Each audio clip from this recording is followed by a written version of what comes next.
Bom dia a todos, eu vou apresentar o meu mestrado, que foi orientado pela doutora Rita Furtado, que inclusive já adiantou os dados ontem na aula dela.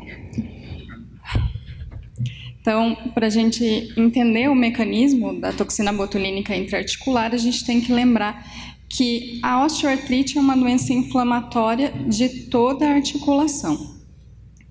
Quando a gente tem esse processo inflamatório, com a sinovite, inflamação de estruturas próximas, vai ocorrer a liberação de fatores de crescimento e citocinas.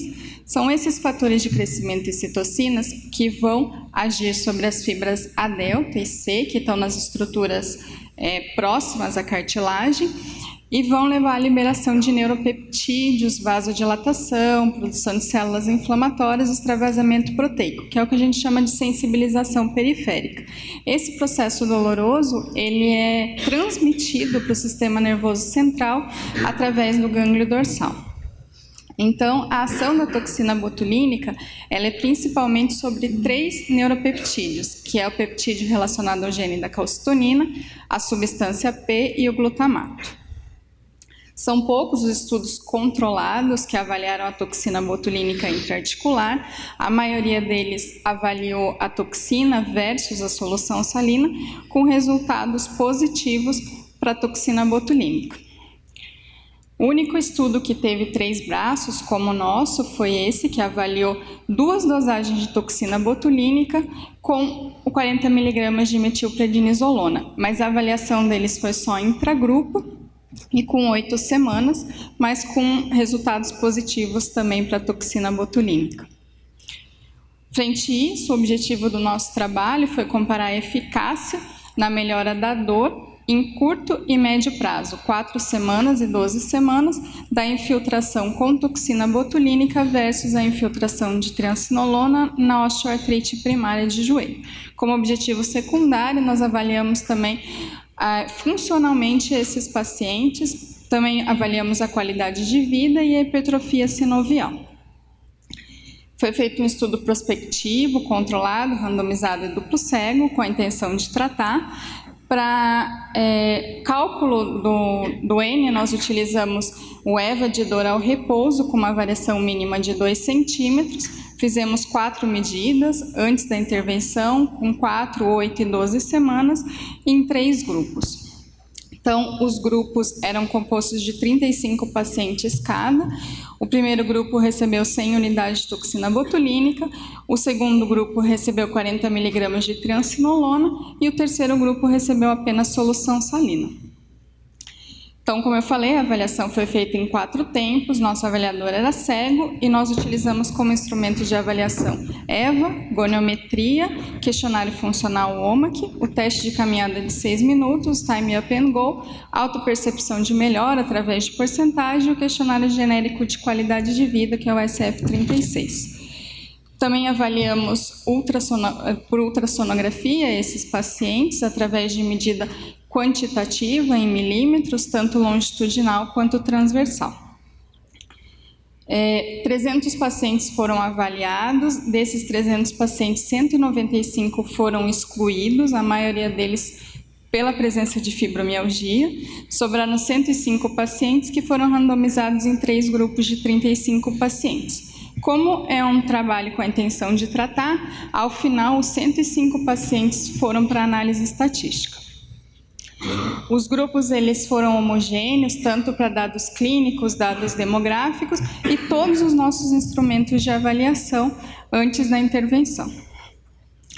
A dor articular, que é o nosso principal objetivo do estudo, avaliar, ela se mostrou melhor para o grupo da triancinolona, principalmente em 4 e em 8 semanas, com diferença estatística.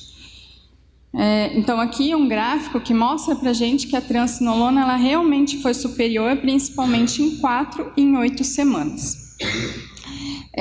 O questionário funcional, o OMA, que não mostrou diferença entre os grupos, apesar de um P próximo de 0,05. E como a gente tinha visto que em 4 e em 8 semanas esses pacientes da triancinolona melhoravam muito, e a gente sabe que a triancinolona tem um efeito importante a curto prazo, nós optamos por avaliar só naquelas primeiras 4 semanas. Também encontramos só diferença em EVA movimento a favor do grupo da triancinolona, mas com também diferença no questionário OMA, que também é a favor da triancinolona. A medida de ultrassonografia mostrou um comportamento diferente entre os grupos para a medida transversal, com diminuição dessa medida para o grupo da toxina botulínica e um aumento da medida no grupo da solução salina. Então, como conclusão, a EVA de movimento ela melhorou em 12 semanas a favor do grupo da triancinolona em relação aos outros dois grupos. Não encontramos diferença nos outros instrumentos de avaliação e só naquelas 4 semanas os pacientes, além da melhora na EVA movimento, tiveram melhora em OMAC e na medida ultrassonográfica transversal. Então, assim, todos melhoraram a dor. A gente sabe que triancinolona tem um efeito muito bom a curto prazo. Fica um questionamento se a solução salina foi um efeito placebo, como já foi mostrado em outros grupos, e se o uso da toxina não deveria ser avaliado a longo prazo, pelo efeito mais sustentado que ela apresenta em outros trabalhos.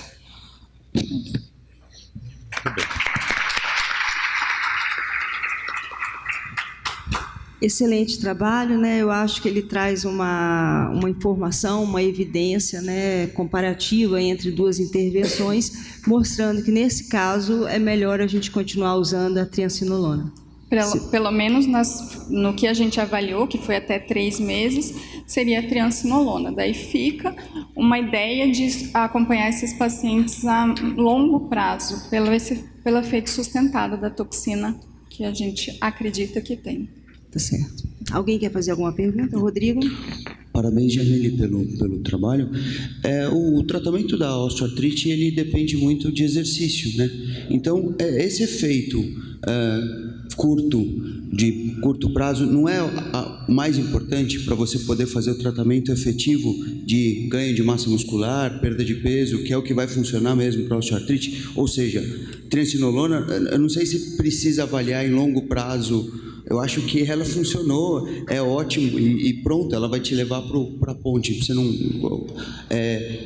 a pergunta quanto os pacientes fizeram de exercício nessa sequência após tratamento? Porque daí você muda todo o resultado do OMAC e todos os questionários, né? O exercício foi orientado ao paciente que já fazia exercício, ele podia continuar, e quem não fazia exercício não começasse a fazer o exercício, para que a gente não tivesse esse viés na análise. Realmente, a triancinolona a gente sabe que é muito bom a curto prazo, mas como a osteoartrite tem muito pouco tratamento, a gente esperava ter um bom resultado com a toxina. Mas mesmo que ele não comece a fazer o exercício, ele passa a ser mais ativo. Vamos dizer, não um exercício treinado, mas ele passa a ter mais atividade e aí ele vai melhorar, né? Esse é o que eu acho que é o ponto. É complicado eu dizer isso para você, que ele começa a fazer mais exercício. A gente orienta realmente a não mudar o que ele já fazia. É muito difícil. Sim. Ricardo Chamego.